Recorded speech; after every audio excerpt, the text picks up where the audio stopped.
buenas tardes a todos nuestros amigos que nos acompañan en este programa, el Evangelio de Cristo a través de la Biblia. Estamos contentos de que una vez más podamos realizar este programa con la ayuda de Dios.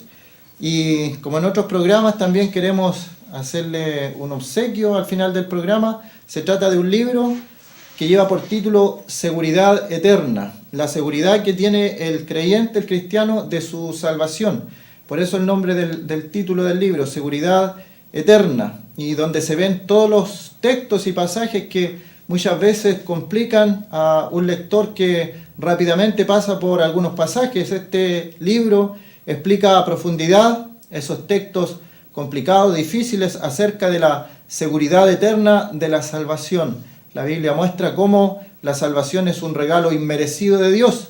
Por lo tanto, si es eterno, es imposible que se pierda, porque si no sería vida intermitente, no vida eterna. La misma palabra en sí encierra el significado de la seguridad eterna de la salvación. No podemos perder algo que no merecemos. El Señor nos regala algo, es un regalo, y nosotros nos apropiamos de esa salvación tan grande. Así que al final del programa, este libro escrito para ese efecto, a profundidad, la seguridad eterna del creyente, del cristiano. Y para obtener el libro debe contestar la pregunta que aparece, va a aparecer en pantalla, acerca de un lugar específico en Israel, en la tierra, de donde el Señor Jesucristo fue alzado al cielo, y a ese mismo lugar el Señor Jesucristo va a volver en la segunda venida, en aquella venida gloriosa, cuando Él venga a la tierra, no al arrebatamiento, porque el arrebatamiento viene a las nubes, sino que a la tierra, cuando Él pose sus pies en este mundo, ¿a qué lugar específico va a volver el Señor? ¿Y de qué lugar específico el Señor se fue? Y ahí mismo va a regresar. Así que contestando correctamente aquella pregunta, va a participar por este libro ya que hemos dicho, Seguridad Eterna. ¿Puede uno ser salvo el domingo y perdido el lunes o el martes? ¿Puede ser salvado un mes y al otro mes estar en la llama del infierno? Esas preguntas trata. ¿Da Dios la vida eterna para luego quitarla? Otra pregunta que trata este libro. ¿Es el Evangelio un mensaje de gracia barata? Porque alguno dice, pero ¿cómo tan fácil? Yo creo y solamente voy a ser salvo. ¿Qué tiene que pagar para el don de Dios? El don de Dios es un regalo, por lo tanto no hay que pagar, no hay precio. La salvación de un alma vale más que todos los tesoros de este mundo, por lo tanto nosotros no la podemos pagar, pero el Señor la regaló. En nuestro estudio hemos estado siguiendo cada día, jueves, Isaías 53, ya llevamos varios jueves en este pasaje. Y en el día de hoy me quisiera referir a un versículo que habla acerca del Cordero de Dios. Dice Isaías 53, versículo 7. Angustiado él y afligido no abrió su boca. Como cordero fue llevado al matadero, y como oveja delante de sus trasquiladores enmudeció y no abrió su boca. Vamos a leerlo nuevamente, Isaías 53, versículo 7. Angustiado él y afligido no abrió su boca. Como cordero fue llevado al matadero, y como oveja delante de sus trasquiladores. Este libro de Isaías, específicamente el capítulo 53, fue escrito 700 a 750 años antes de que el Señor Jesucristo pisara en este mundo. Y como hemos dicho, las profecías de la Biblia se cumplen porque, por ejemplo, estaba escrito que iban a ser en Belén de Judá, y es algo que no se puede planificar dónde van a ser una criatura. Son cosas que Él estaba profetizado de nuestro Señor, que no dependían de Él. Por lo tanto, aquí Él habla de sí mismo en profecía, y Isaías, inspirado por el Espíritu Santo de nuestro Señor, 750 años después, se cumple literalmente, que el Señor Jesucristo fue angustiado, afligido, no abrió su boca, y como cordero fue llevado al matadero. Ahora, ¿por qué ocupa esta figura? Es una figura. Todo el Antiguo Testamento nos habla del Señor Jesucristo. Cada página de la Biblia nos habla del Señor Jesucristo. Los libros de la antigüedad, el Señor Jesucristo les dijo a dos personas que iban camino a Emaús: Moisés habló de mí, los profetas y los salmos. Cada parte de la Biblia habló de Jesucristo antes de que Él viniera. Y una forma en particular de la que se mostró Jesucristo en el Antiguo Testamento es a través de figuras.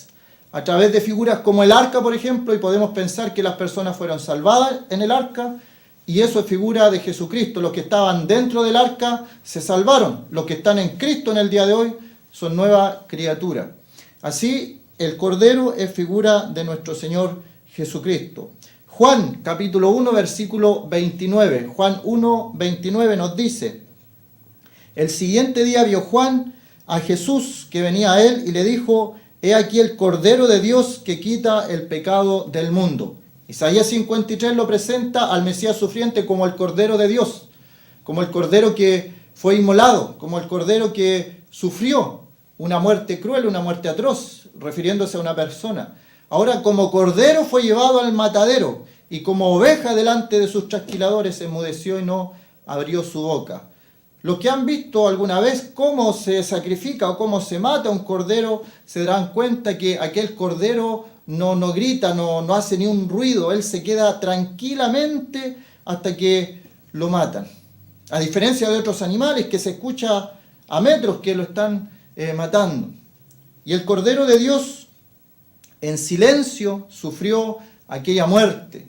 ¿Por qué el Cordero de Dios sufre la muerte en silencio? Porque estaba predeterminado, estaba establecido que así tenía que ser.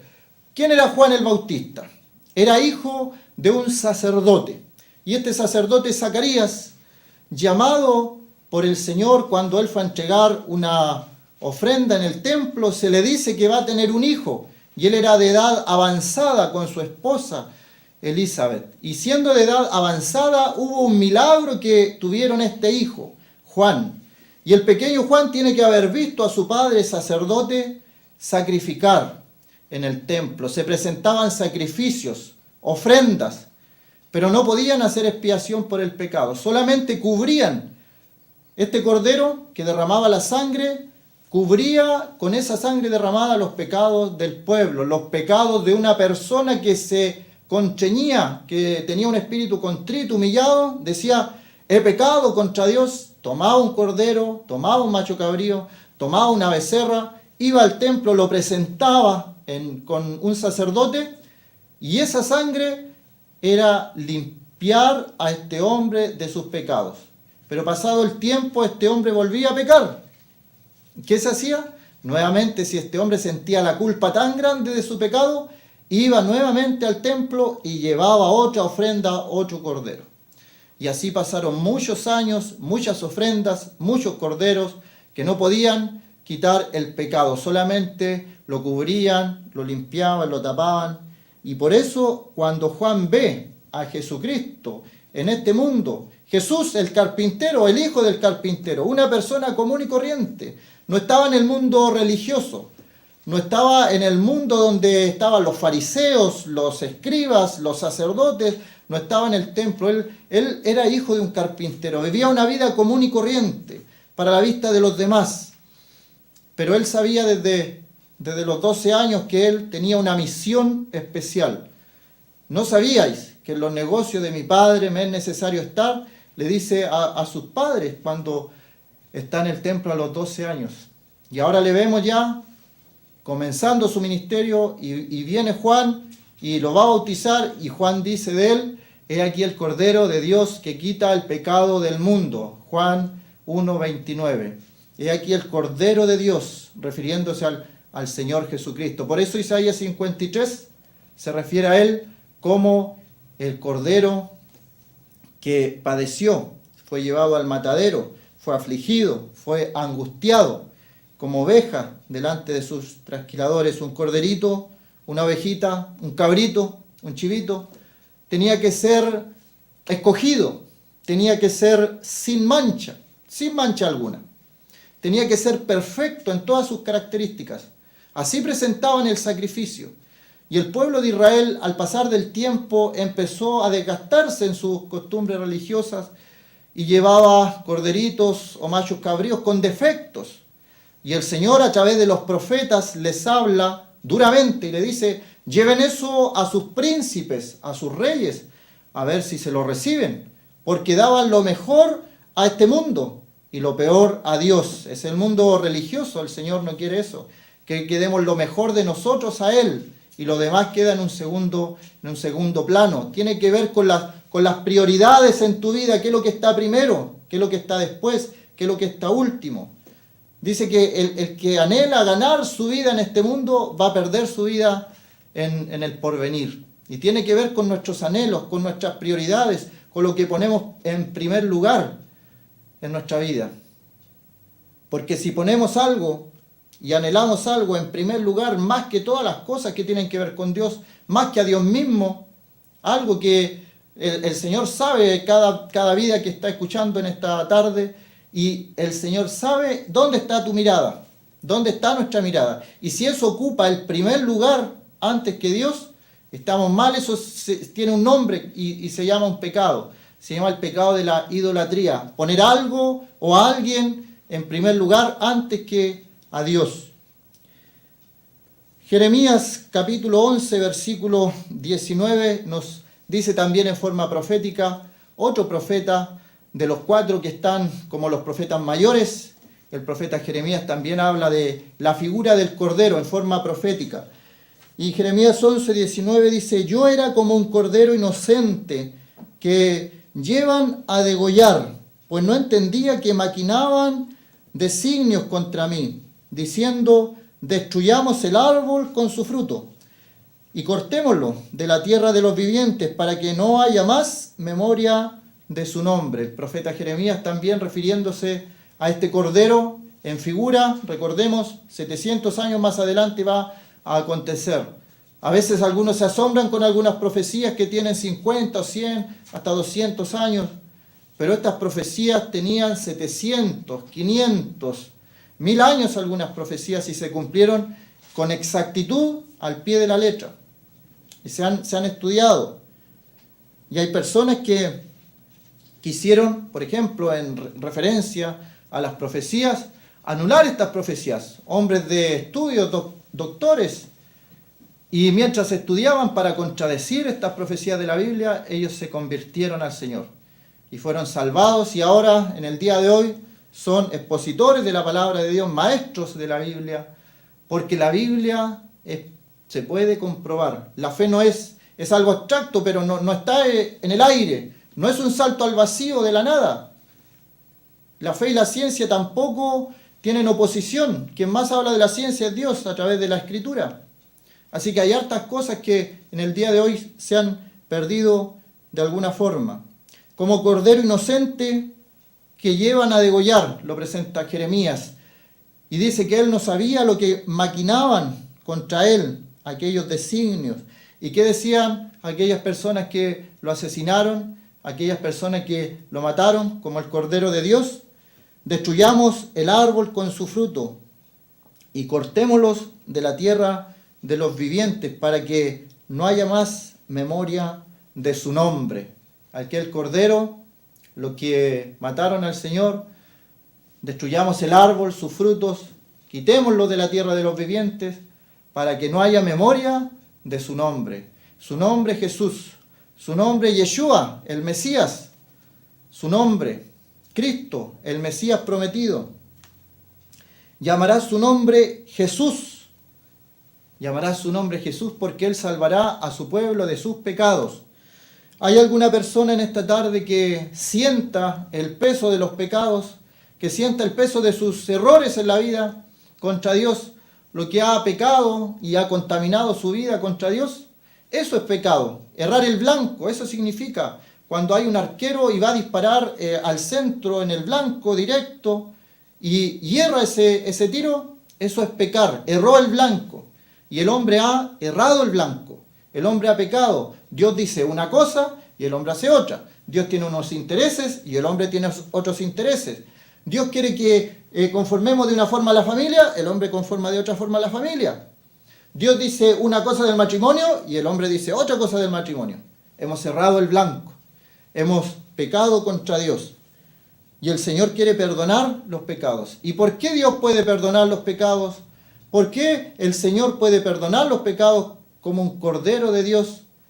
Los sacrificios de este mundo, corderos, machos cabríos, becerros engordados, no podían quitar el pecado. Pero Isaías 53 lo presenta como el cordero de Dios, que quita el pecado del mundo, ya no lo cubre, no lo tapa, no lo limpia solamente por un momento, por un tiempo, sino que quita el pecado del mundo. Cada persona que cree, y por eso la salvación es por fe, es creer que Dios dice la verdad. No como nuestros padres, Adán y Eva, que no le creyeron a Dios, sino creerle a Dios que Él dice que los que creemos en Él hemos sido perdonados, que la sangre de Jesucristo, su Hijo, nos limpia de todo pecado, que Él como un cordero sin mancha y sin contaminación fue destinado desde antes de la fundación del mundo, pero manifestado en estos postreros tiempos por amor de nosotros los escogidos. Cuando se encuentra en el Nuevo Testamento Felipe, un evangelista, con un hombre de política, un político, dueño de recursos importantes, iba en su carro y el Espíritu del Señor le dijo, acércate a ese carro, acércate a ese carro. ¿Podríamos pensar en el día de hoy en un político interesado en la religión? Porque el mundo de la política no tiene nada que ver con las enseñanzas espirituales. El Señor dijo, mi reino no es de este mundo. Mi reino no es de este mundo. Son dos reinos totalmente diferentes. El reino espiritual y el reino espiritual celestial y el reino terrenal, el reino de los hombres. Donde Daniel dice que Dios pone y saca reyes. A quien Él quiere pone y a quien Él quiere saca. Pone y saca reyes. Es Dios en su soberanía. Son dos reinos totalmente diferentes. Y este hombre príncipe de Candace, interesado en la política, interesado también en las cosas espirituales. Y Felipe le habla. Y pudiendo escoger todos los textos del Antiguo Testamento, Felipe escoge uno que el hombre estaba leyendo. El hombre había ido a Jerusalén y había comprado un rollo, traía un rollo de la Escritura. Y el rollo, el pasaje que él iba leyendo era Isaías 53. Entonces Felipe dice en Hechos, el versículo 35 del capítulo 8, respondiendo el eunuco dijo a Felipe, te ruego que me digas, ¿de quién dice el profeta esto? ¿De sí mismo o de algún otro? Entonces Felipe, abriendo su boca y comenzando de esta misma escritura, le anunció el evangelio de Jesús. De la escritura que estaba leyendo, Isaías 53, la que hemos leído vez tras vez en este programa. Como cordero fue llevado al matadero y como oveja delante de sus trasquiladores. Partiendo de esta escritura, le predicó el evangelio del Señor Jesucristo. Termina de predicar el evangelio y este hombre siente la necesidad y dice, ¿qué impide que yo sea bautizado? Si crees de todo corazón. El bautismo es el reflejo de lo que ha sido transformada la persona. Es un testimonio público que dice a los demás, yo me he convertido. Yo he muerto al mundo y he renacido con Jesucristo y ahora soy de Él. Y demuestro públicamente que eso ha pasado en mi vida a través del bautismo.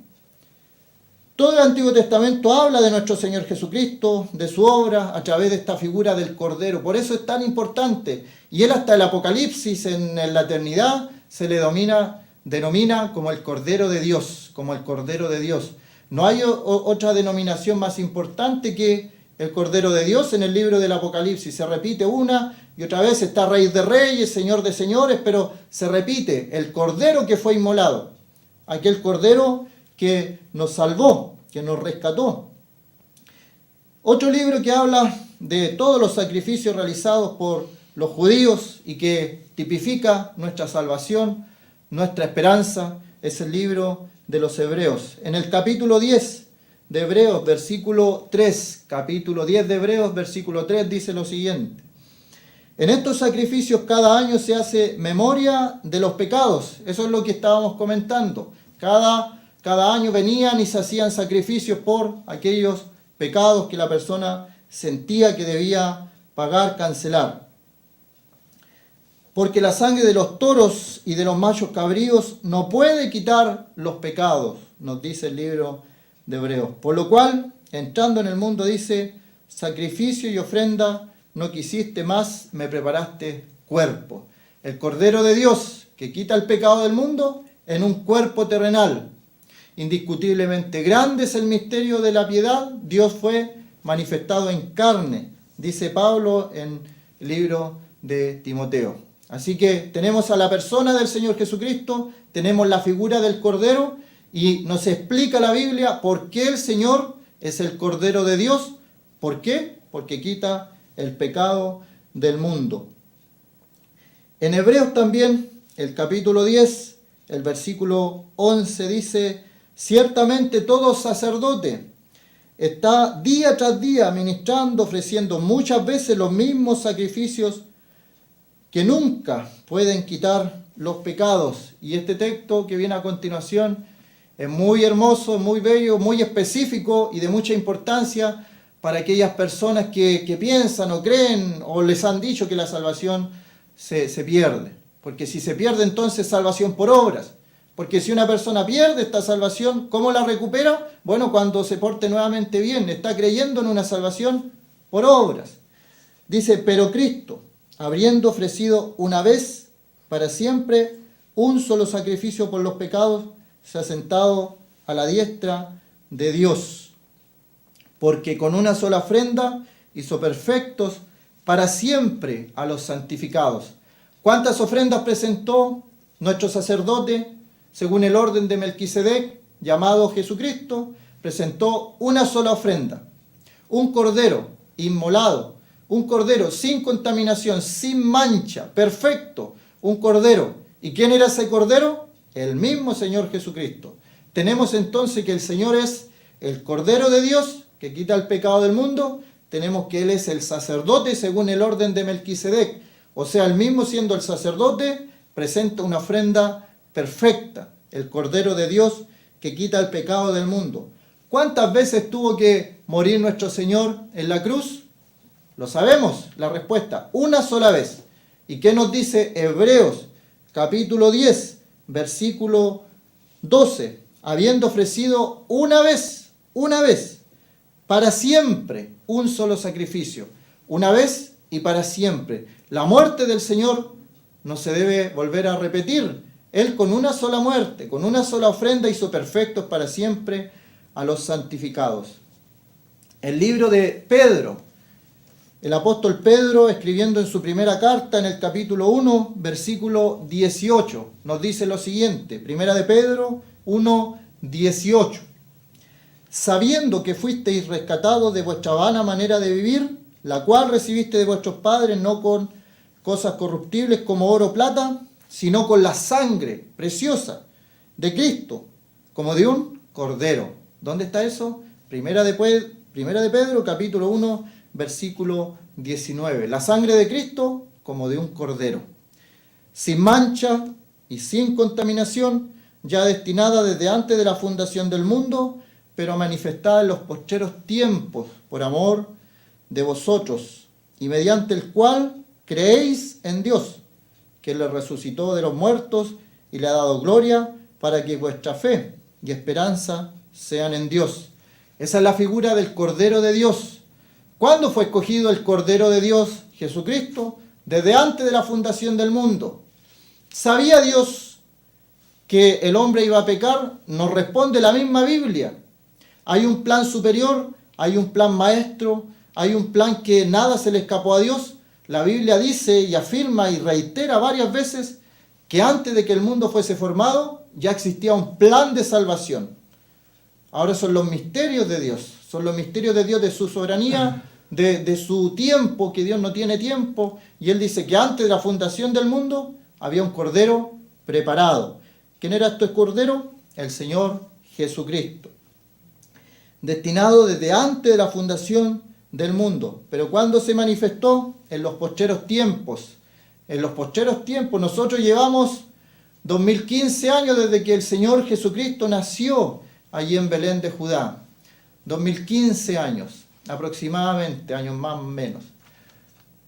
Y la salvación del hombre está anunciada en el Génesis, el capítulo 3. De la simiente de la mujer iba a venir la salvación para el hombre. cuando el hombre pecó en el huerto del Edén, y creemos en un hombre literal como Adán, creemos en una mujer literal como Eva, que existieron realmente, fueron personas, fueron seres humanos.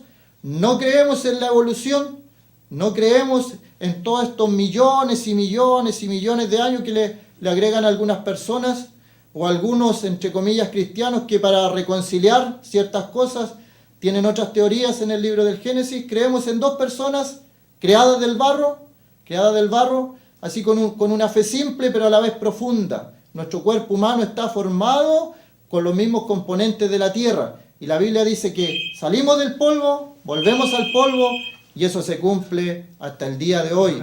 Los componentes del hombre, los mismos componentes del polvo, de la tierra. Fuimos entonces formados por Dios y pecamos. Dios echó a estos dos seres humanos, Adán y Eva, del huerto, pero les prometió un Salvador a través de la simiente de la mujer.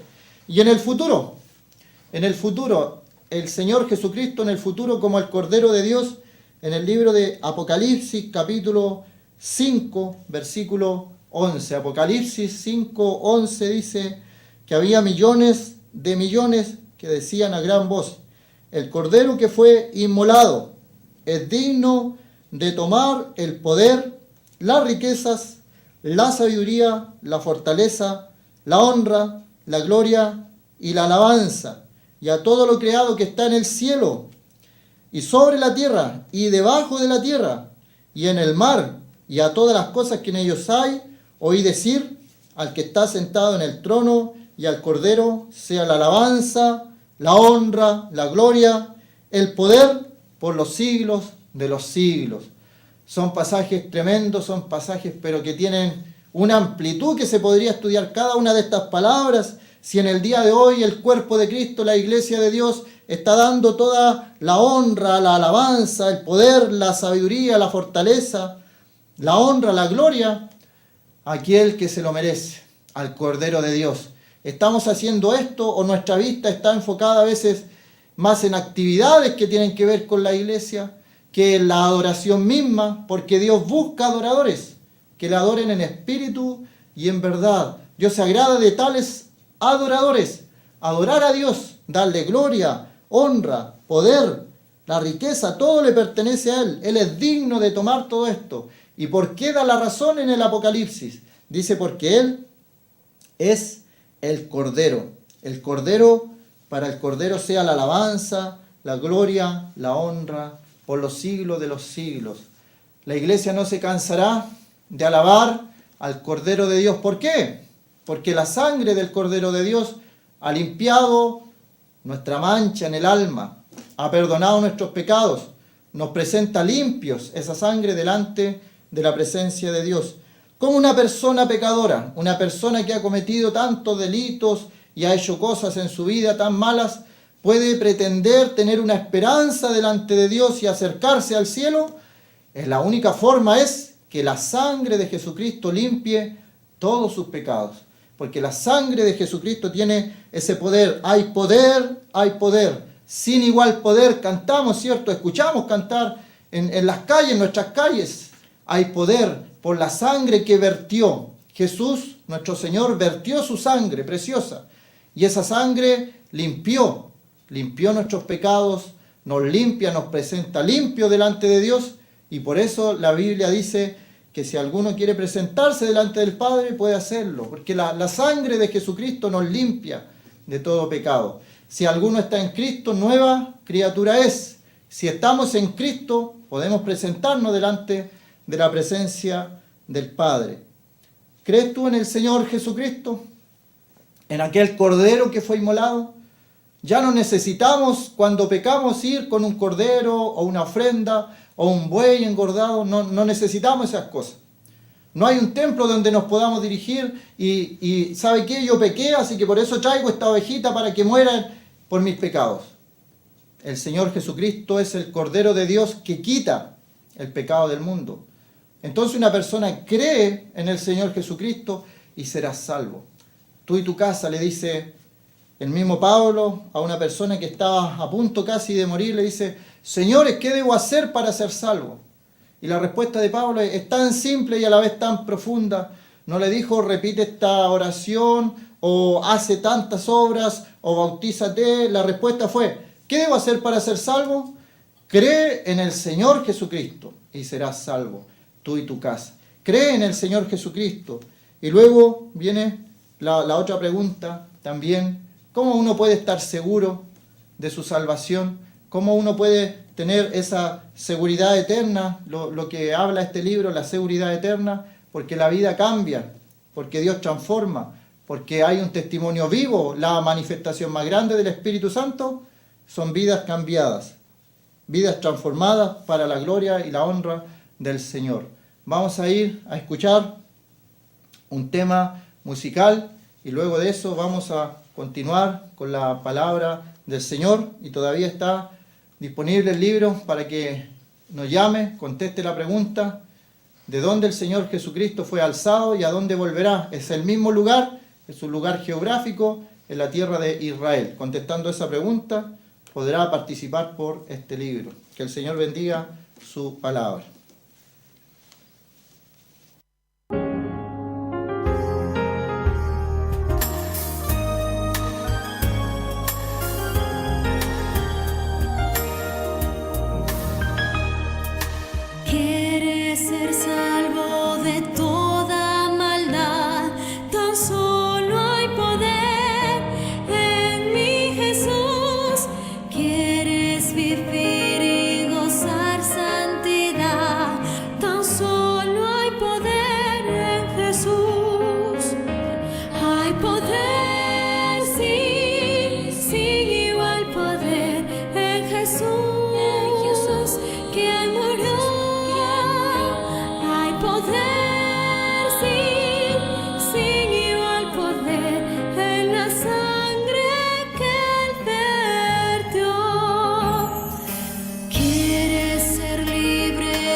Estamos analizando algo de este diagrama que nos muestra los dos caminos y los dos destinos. En esta columna que aparece acá, que dice la muerte, tenemos una cita de la carta a los Hebreos en el capítulo 9 y versículo 27, que nos dice que está establecido por Dios que los hombres mueran una sola vez y después de esto el juicio. Y esto se cumple porque Dios ha determinado que la paga del pecado es muerte. Así, aquellos que van por el camino ancho, al llegar la muerte, sus cuerpos van al sepulcro y su alma va al lugar de condenación, por cuanto no quiso recibir el amor de Dios. Y aquellos que van por el camino angosto o que han sido salvados por la gracia de Dios, por la muerte de Cristo, también al llegar la muerte, sus cuerpos van al sepulcro. Siempre el sepulcro está relacionado con el cuerpo, nunca con el alma. Y el alma va al lugar de descanso, al lugar de consuelo, al seno de Abraham, como nos cuenta el evangelista Lucas. Así hemos estado analizando esto, hemos visto lo que es la venida del Señor Jesús en busca de su iglesia, que va a aparecer cual la estrella de la mañana, va a aparecer para llevarnos a estar con Él. Y vamos a ser liberados de la presencia del pecado. Aquí tenemos que hacer un paréntesis y decir que la salvación, en la palabra de Dios, la salvación es dada una vez y para siempre al confiar en la muerte de Cristo. Él perdona nuestros pecados, pero también se ve a través de la Biblia, por lo menos en 3 fases o 3 etapas que podríamos nosotros mencionar solamente para comprensión nuestra. En el pasado fuimos salvos de la pena del pecado a través de la muerte del Señor Jesús en la cruz. Todos nuestros pecados perdonados, como dice la carta a los Hebreos. En el presente, durante nuestra vida y nuestro peregrinar, somos salvos del poder del pecado. El pecado ya no tiene poder sobre los creyentes, porque en el creyente mora, vive el Espíritu Santo, y es quien nos ayuda a vencer el pecado, las tentaciones, aunque a veces podemos caer y sucumbir bajo alguna, pero luego nos levantamos, pedimos perdón al Señor. Si alguno hubiere pecado, dice el apóstol Juan, tenemos al Señor Jesús, quien es nuestro abogado, y nos levantamos y seguimos nuestro caminar, porque la sangre de Cristo nos limpia de todo pecado, como ya hemos escuchado en esta primera parte. Así, la paga del pecado es muerte, más el regalo de Dios es vida eterna en Cristo Jesús, Señor nuestro. Así, siempre el Señor viene a buscar y a salvar a aquellos que ya hemos sido rescatados, salvados por Él. Así hemos visto el arrebatamiento, que hay algunas religiones que en este momento niegan estas doctrinas para reafirmar sus propias falsas doctrinas que han creado, tomando textos o asociando la Biblia incluso a los acontecimientos históricos, a la historia universal, y acomodando así sus enseñanzas, sus doctrinas. Pero en la palabra de Dios tenemos destacado que el Señor Jesús viene, y esa palabra es parousia. Él viene a buscar a los suyos, y lo hemos visto en la carta a los tesalonicenses, en la carta a los corintios, y también en el Evangelio según Juan. Y cuando esto ocurra, obviamente los creyentes nos vamos al cielo. Hemos visto también que en el cielo van a haber algunas actividades, como esta batalla que se va a librar entre Miguel y Satanás va a ser lanzado fuera. Y también en el cielo los creyentes vamos a comparecer ante el tribunal de Cristo.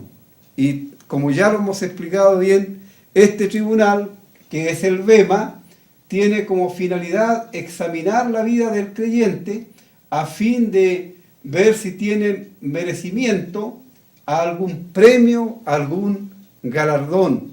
En la Biblia se mencionan varios premios, varios galardones, algunos tipificados en forma de coronas.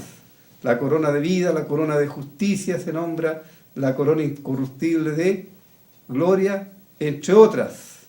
Y entonces los creyentes, examinados sus obras, luego se realizan la unión mística de Cristo con su iglesia, como también lo vimos en programas anteriores, a través de la palabra de Dios. La iglesia en figura, la iglesia, hay varias figuras que se usan para mencionar la iglesia. La iglesia que, como hemos mencionado tantas veces, está formada por los creyentes en Cristo desde el día de Pentecostés y hasta la venida del Señor Jesús. Todos nosotros formamos parte de la iglesia verdadera de Dios, porque también está la falsa iglesia, que en la palabra de Dios se le conoce como la gran Babilonia o la gran ramera, la reina de las rameras, la madre de las rameras. Y lo vamos a volver a hacer una consideración acerca de eso, porque es importante. Son temas bíblicos que deben ser conocidos, no siempre se tocan. Y tenemos entonces las bodas del Cordero, la unión mística de Cristo con su iglesia. La iglesia es vista como la esposa, como la novia, que un día se va a encontrar en el aire, tal como vemos también en la figura en el Génesis, cuando Abraham manda a buscar esposa para su hijo Isaac. Ellos se encuentran no en la casa del padre ni en la casa de la novia, sino en el desierto, en un lugar intermedio, y es llevada por Isaac a la casa de su padre. Igual aquí en la figura, el Señor nos lleva a su iglesia a la casa del Padre. Pero aquí en la tierra van a estar ocurriendo cosas que realmente son espantosas. Muchas de estas cosas ya están ocurriendo en la tierra, pero no es el tiempo que está señalado, porque todavía el Señor Jesús no ha venido en busca de su iglesia. Hoy día vemos que en el mundo hay guerra, hay rumores de guerra, hay hambres, hay pestilencias, y entre paréntesis algunos dicen, bueno, y si Dios existe, ¿por qué hay tanta gente que está muriendo de hambre en el mundo, tantos niños que mueren de hambre? ¿Por qué hay tanta gente que mueren de SIDA y de otras enfermedades? Bueno, es sencillo, porque las enfermedades son consecuencia del pecado. Y hay algunas enfermedades como el SIDA, por ejemplo, que han sido realmente por culpa del ser humano, buscando diferentes fuentes de placer carnal, han llegado a contraer estas graves enfermedades que han sido una verdadera epidemia y que ningún hombre puede hasta ahora sanar a un enfermo de estas enfermedades. Pero aquellos que mueren de hambre, culpa del hombre.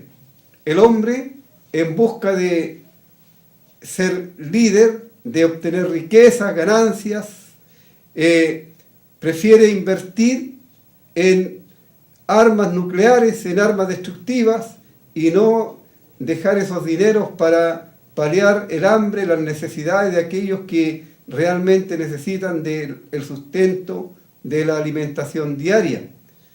E incluso más, las naciones potentadas gastan mucho dinero y hacen el gran negocio atizando las guerras para que ellos poder vender sus armas, y con eso obtienen ganancias, y es la triste y gran realidad que existe en el mundo. Los científicos no están tanto dedicados a buscar curas de enfermedades, sino más bien los recursos de los grandes países desarrollados están más destinados a construir armamentos que a buscar soluciones a los problemas de la humanidad.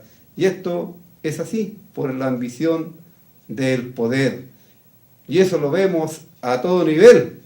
A todo nivel, aquel que quiere liderar, que quiere gobernar, no tiene ningún problema en pisotear a otros, en destruir la dignidad de otros, para ellos lograr sus objetivos. Así, el hombre es ambicioso, el ser humano es ambicioso. Este tiempo que conocemos después del arrebatamiento y antes de la venida de Cristo a la tierra con su iglesia, lo conocemos como el día del Señor, un tiempo de juicio. También se conoce como el tiempo de tribulación, que tiene que ver especialmente con el pueblo de Israel, con el pueblo de Israel, y tiene que ver con la ambición de Satanás. Satanás, él fue creado como el más bello de los ángeles, y lo tenemos nosotros descrito en la palabra de Dios, un ángel acabado de hermosura, pero el orgullo y la ambición llenó su corazón, y él quiso ser igual a Dios, y muchos ángeles le siguieron en esta rebelión, y él fue lanzado de la presencia de Dios, y él siempre ha tenido esa pretensión, y en este tiempo, en el tiempo de la gran tribulación, él va a actuar y va a estar libre para actuar, y va a hacer esta trilogía que conocemos como la bestia, el anticristo y el falso profeta.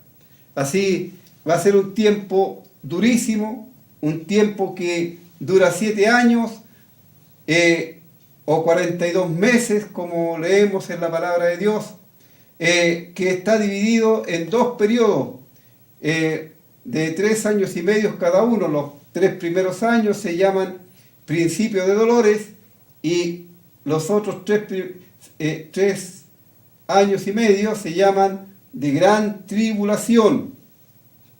Y se va a levantar un líder mundial que en la palabra de Dios está tipificado o está, se ve como una bestia. Y esto es por la manera de actuar y por la inhumanidad de su forma de ser. En Daniel 7 dice: en el primer año Belsasar, rey de Babilonia, tuvo un sueño y visiones de su cabeza mientras estaba en su lecho. Y dice el versículo 2, y Daniel dijo: miraba yo en mi visión de noche, y aquí que vi de los 4 vientos del cielo combatían en el gran mar, y 4 bestias grandes, diferentes, una de la otra, subían del mar. Estas bestias no son otros que personas, son hombres que han existido, y uno falta todavía que exista, que son los grandes imperios que han habido en el mundo. Y el último imperio, como nosotros sabemos, es el imperio romano, que en este momento no está en actividad, pero que va a resurgir en este periodo de la tribulación. Y es estos hombres, estas bestias, como se mencionan aquí, van a ser influenciadas y ordenadas por Satanás mismo. Y lo podemos ver en la palabra de Dios, en la carta del apóstol Pablo a los tesalonicenses, en la segunda carta del apóstol Pablo a los tesalonicenses, en el capítulo 2, dice el versículo 7, o primero leamos en el versículo 3, dice: nadie os engañe en ninguna manera, porque no vendrá sin que antes venga la apostasía y se manifieste el hombre de pecado, el hijo de perdición. Esto tiene que ver con el anticristo, el cual se opone y se levanta contra todo lo que se llama Dios o es objeto de culto, tanto que se sienta en el templo de Dios como Dios, haciéndose pasar por Dios. Luego dice el versículo 7, porque ya está en acción el misterio de la iniquidad, solo que hay quien al presente lo detiene hasta que él a su vez sea quitado de en medio. Y entonces se manifestará aquel inicuo, a quien el Señor matará con el espíritu de su boca y destruirá con el poder, con el resplandor de su venida. Inicuo cuyo advenimiento es por obra de Satanás, con gran poder y señales y prodigios mentirosos, y con todo engaño de iniquidad, para los que se pierden por cuanto no recibieron el amor de la verdad. Así, ahí tenemos que va a estar este anticristo, este inicuo, que, como dije, y la palabra de Dios lo señala, y podemos también leerlo en el Apocalipsis, que está visto como una bestia y sube del mar. Es un líder judío que va a convencer a la gente acerca de que él va a traer la paz en el Medio Oriente. Y como es uno conocido, entonces va a recibir el apoyo y va a hacer grandes milagros, grandes prodigios. Pero estos grandes milagros y prodigios son por obra de Satanás y no tiene que ver con Dios. Y a la mitad de este periodo, dice el profeta Daniel, que este hombre va a quebrantar la paz, porque en aquel tiempo, allí en Israel, van a volver nuevamente a ofrecer los sacrificios como en la antigüedad, en el tiempo de la ley, y van a estar ofreciendo sacrificios por el pecado, pero a la mitad de este periodo van a cesar los sacrificios y este hombre se va a sentar, va a poner una estatua suya en el templo de Dios allí en Israel, que va a estar restaurado. De ahí la gente se va a dar cuenta del engaño en el que estaban viviendo. Y Daniel esto también lo tipifica con 70 semanas. Y ya 69 semanas han sucedido. Y estamos esperando que ocurra la última semana. Y no son semanas de días, sino más bien son semanas de años, son tiempos de años que se señalan allí en Daniel. También va a ocurrir la destrucción de la falsa iglesia. Algo leímos, y aquí por ejemplo en Apocalipsis 13 dice: me paré sobre la arena del mar y vi subir del mar una bestia que tenía 7 cabezas y 10 cuernos, y en sus cuernos 10 diademas, y sobre sus cabezas un nombre blasfemo. Esto tiene que ver con el Imperio Romano revivido, y estas 10 cuernos tienen que ver con 10 reyes que van a provenir de este sistema. Y este va a ser un tiempo tremendo de gran persecución, porque tal como hemos leído, tiene un nombre blasfemo y habla muchas blasfemias, muchos insultos en contra de Dios. En el capítulo 17 dice el apóstol Juan, y estamos aquí en el tiempo de la gran tribulación, y vamos a ver ahora algo más acerca de la destrucción de la falsa iglesia. La falsa iglesia está compuesta por todas aquellas religiones que tienen como base a hombres, a personas, y no al mismo Dios. ¿Cuántas religiones hoy existen que han sido creados por hombres, y algunos niegan incluso la deidad de Cristo, niegan de que Cristo es Dios manifestado en carne y que vino para dar su vida y librarnos de la condenación eterna? Y aquí tenemos, dice, vamos a leer bastante para que ojalá usted pueda entender lo que la Biblia, lo que la palabra de Dios nos enseña. Capítulo 17 dice: Juan es invitado ahora para ser testigo de la sentencia de la falsa iglesia. Vino entonces uno de los 7 ángeles que tenían los 7 copas y habló conmigo diciéndome: ven acá y te mostraré la sentencia contra la gran ramera, la que está sentada sobre muchas aguas, con la cual han fornicado los reyes de la tierra, y los moradores de la tierra se han embriagado con el vino de su fornicación. Y me llevó en el espíritu al desierto, y vi una mujer sentada sobre una bestia escarlata, llena de nombres de blasfemia, que tenía 7 cabezas y 10 cuernos. Y la mujer estaba vestida de púrpura y escarlata y adornada de oro, de piedras preciosas y de perlas, y tenía en la mano un cáliz de oro lleno de abominaciones y de la inmundicia de su fornicación. Y en su frente un nombre escrito, un misterio. Esto, un misterio es un secreto. Babilonia, la grande, la madre de las rameras y de las abominaciones de la tierra. Y vi a la mujer ebria de la sangre de los santos y de la sangre de los mártires de Jesús, y cuando la vi quedé asombrado con gran asombro. Y el ángel me dijo: ¿por qué te asombras? Yo te diré el misterio de la mujer y de la bestia que la trae, y la cual tiene las 7 cabezas y los 10 cuernos. La bestia que has visto era y no es, y está para subir del abismo e ir a perdición, y los moradores de la tierra, aquellos cuyos nombres no están escritos desde la fundación del mundo en el libro de la vida, se asombrarán viendo a la bestia que era y no es y será. Esto para la mente que tenga sabiduría. Las 7 cabezas son 7 montes sobre los cuales se sienta la mujer.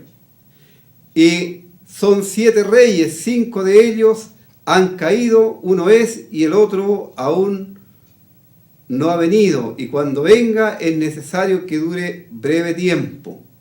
La bestia que era y no es también el octavo, y es de entre los 7 y va a la perdición.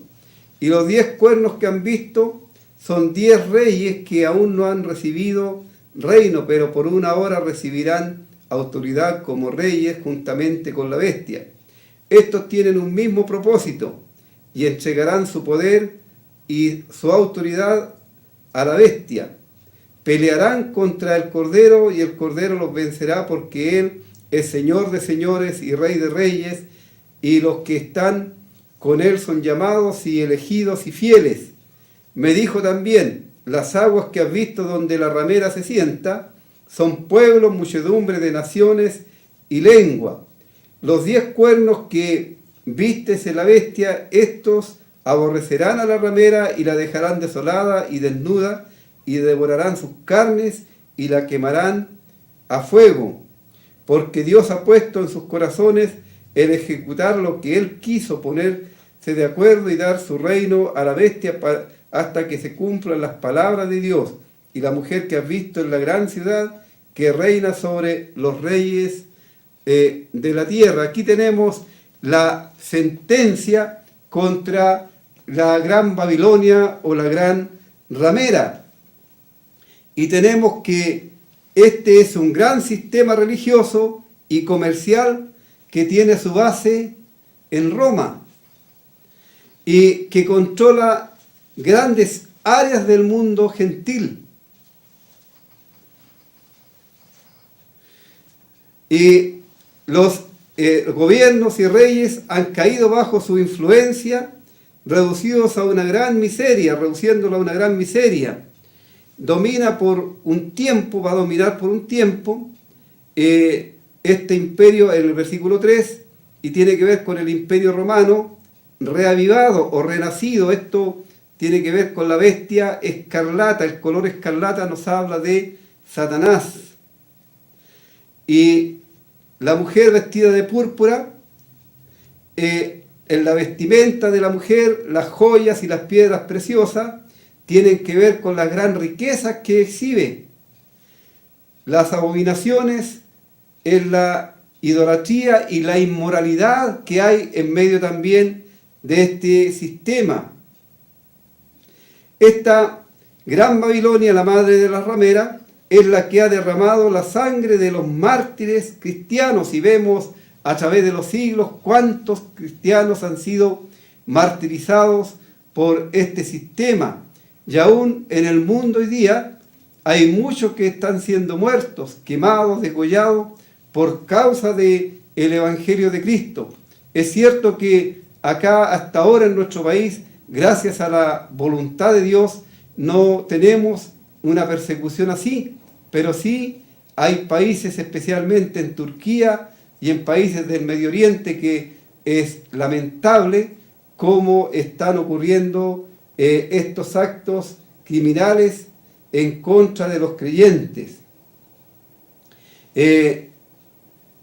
Bueno, los mártires de Jesús se ven aquí, y también el periodo de la Gran Tribulación. El Imperio Romano existió, pero va a ser luego reavivado, volverá a existir, pero en una forma diabólica. Su líder hará que el mundo incrédulo se asombre. Ahí tenemos lo que dice el versículo 8, que el mundo se va a asombrar. Aquellos incrédulos que nunca han recibido a Cristo como su Salvador personal van a quedar asombrados de el poder que va a exhibir este líder. Pero todo esto es permitido por Dios. Es permitido por Dios porque Satanás tiene poder, pero no es todopoderoso. Tiene un poder limitado. El centro de operaciones dice que esta bestia o esta ciudad está sentada sobre 7 montes. Y sabemos que Roma está edificada sobre 7 colinas. Hay 7 formas de gobiernos que se ven aquí también. La cabeza del imperio revivado se ve en el versículo 11. En el versículo 12, los futuros reyes que van a gobernar bajo la bestia romana, pero esto va a ser por un breve tiempo. Vemos que esta bestia domina sobre grandes segmentos de la humanidad y que hasta ahora ha exhibido y ha gobernado políticamente y está y sigue en esta actividad. Bueno, ya la hora nos está alcanzando, así vamos a continuar el próximo jueves con esto que tiene que ver con el juicio y la caída de la gran ramera. Pero lo importante aquí es que Dios está llamando a aquellos verdaderos cristianos que están inmiscuidos en estos sistemas. El Señor dice: y oí otra voz del cielo que decía: salid de ella, pueblo mío, para que no seáis partícipe de sus pecados, ni recibáis parte de sus plagas, porque sus pecados han llegado hasta el cielo, y Dios se ha acordado de sus maldades. Así, Dios llama, el Señor Jesús llama a aquellos que están inmiscuidos en estos sistemas religiosos para que salgan de él y solamente vengan y se congreguen allí donde Cristo está en medio de su pueblo, allí donde están los redimidos por la sangre del Cordero. Vamos a escuchar otra alabanza y luego nos despedimos.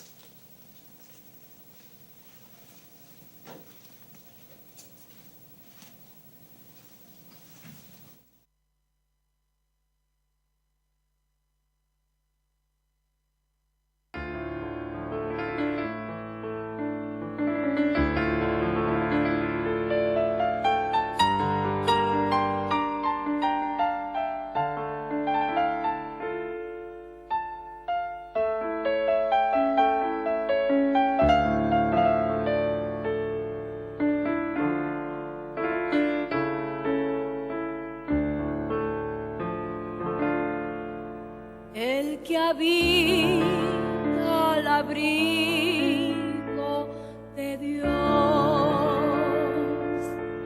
morará bajo sombras de amor. Tu esperanza y castillo Jehová será, y en sus alas feliz vivirá. Hoy yo quiero habitar al abrigo de Dios, solo allí encontraré paz y profundo amor. Mi delicia es con él, comunión, disfrutar y por siempre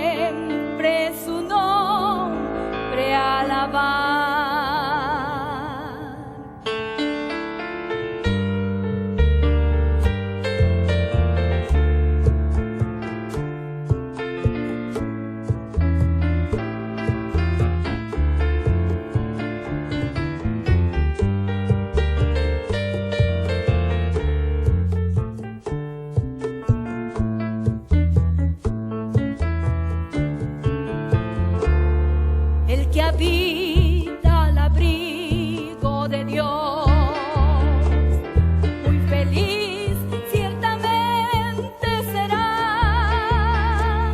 Dios dará con sus ángeles protección y sus pies nunca resbalarán.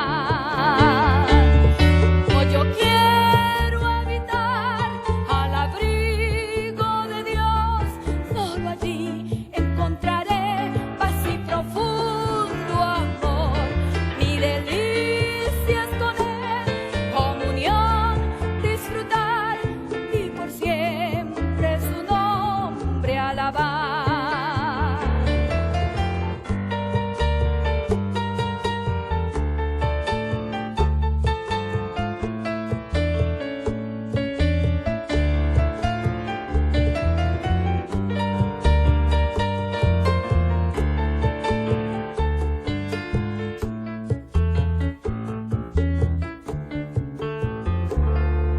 El que habita al abrigo de Dios, consagrado a su voluntad, puesto en alto y saciado en su plenitud, de Jehová gozará la salud. Oh, yo quiero habitar al abrigo de Dios, solo allí encontraré paz y profundo amor. Mi delicia es con Él, comunión, disfrutar y por siempre su nombre alabar. Oh, yo quiero habitar al abrigo de Dios, solo allí encontraré paz y profundo amor. Mi delicia es con Él, comunión, disfrutar y por siempre su nombre alabar. Y por siempre su nombre alabar. Y por siempre su nombre alabar. Y por siempre su nombre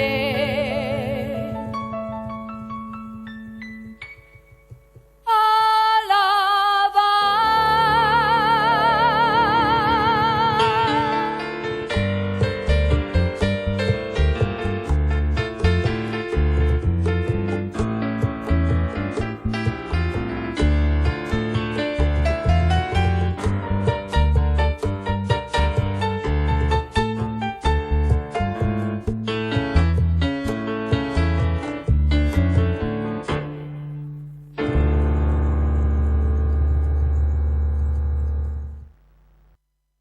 Queremos dar el nombre del ganador en esta oportunidad. Marco Sánchez nos llamó desde Coronel, así que su libro, Seguridad Eterna, y la respuesta correcta, ¿de dónde el Señor fue alzado y a dónde volverá? Al Monte de los Olivos. Muy bien, queremos invitar a nuestros amigos a nuestras reuniones que celebramos los días viernes, domingos y miércoles a las 19 horas aquí en Pedro Aguirre Cerda 189. Las reuniones son de solamente 1 hora de duración y serán muy bienvenidos, no hay ningún compromiso en asistir a la reunión.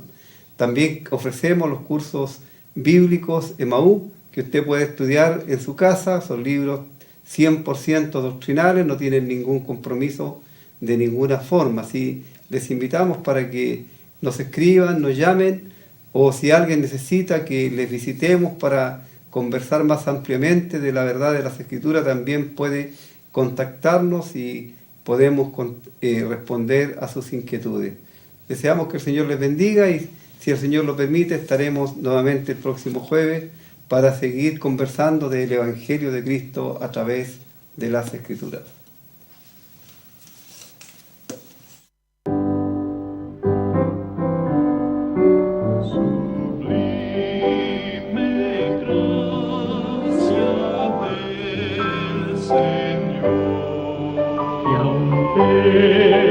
pecador salvó.